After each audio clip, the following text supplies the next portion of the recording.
خلينا نلعب لعبة أنا وياك. 5 لاعبين لازم تعرف الاسم الأول لهم خلال 5 ثواني. ويلا نبدأ. اللاعب الأول ديونغ.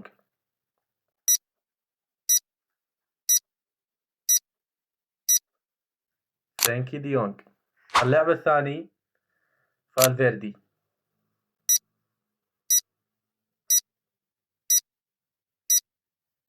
فيدريكو فالفيردي. اللاعب الثالث بوليزيتش.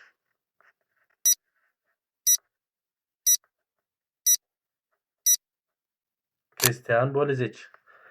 اللاعب الرابع دياز.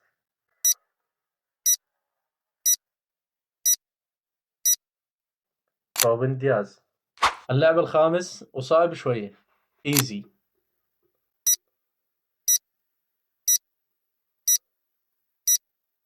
بريشي ايزي. اكتب لي بالتعليقات كم لاعب جبت، وحطوا لنا لايك ومتابعة، وانتظرونا بالمقاطع الجاية.